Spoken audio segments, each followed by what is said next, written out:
Dès l'annonce, dimanche 16 mai, de la réouverture partielle des frontières dès le 1er juin, de nombreuses informations circulent sur les conditions de la reprise des vols, les prix des billets, etc.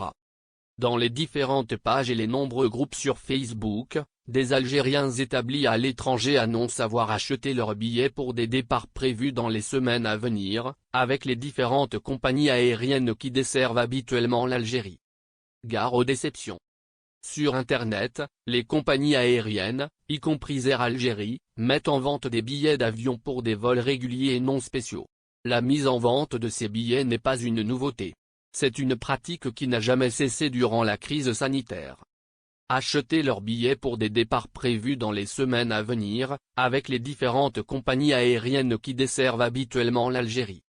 Il faut toutefois faire une distinction entre les vols spéciaux Air Algérie qui vont reprendre le 1er juin et les vols réguliers dont la reprise ne sera possible qu'après une réouverture totale des frontières algériennes. Pour le moment, rien ne dit que les vols réguliers vont reprendre en juin prochain. Si les autorités n'ont pas encore dévoilé les détails de la réouverture des frontières, des sources bien informées révèlent que la reprise des vols prendra la forme d'une opération de rapatriement de la compagnie nationale Air Algérie à raison de 5 vols quotidiens vers 3 aéroports, Alger, Oran et Constantine. On ignore pour le moment si les vols de rapatriement Air Algérie seront commercialisés sur Internet ou directement dans les agences après inscription sur la plateforme électronique dédiée comme cela avait été le cas lors de la dernière opération de rapatriement. Les conditions de vente des billets. Emportés par l'euphorie de l'annonce de la réouverture des frontières, certains s'aventurent et prennent le risque de se retrouver avec des billets qu'ils ne pourront pas utiliser à la date indiquée. Si certaines compagnies acceptent de rembourser, les délais sont toutefois longs, d'autres ne proposent que des avoirs ou un report du vol.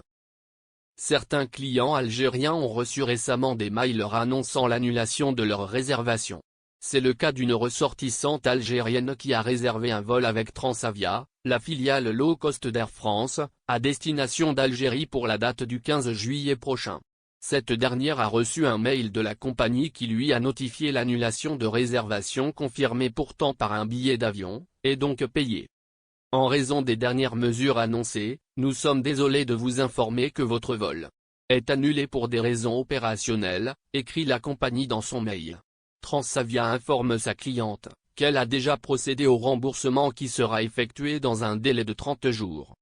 En raison du flou total qui entoure la reprise des vols, en attendant de nouvelles annonces par les autorités, il est fortement conseillé aux Algériens de l'étranger d'attendre de connaître les contours de la prochaine réouverture afin d'éviter les mésaventures. D'autant plus que, depuis le début de la crise du Covid-19, les compagnies aériennes en Europe, dont Air Algérie, ont une fâcheuse habitude de ne pas rembourser rapidement leurs clients en cas d'annulation de vol.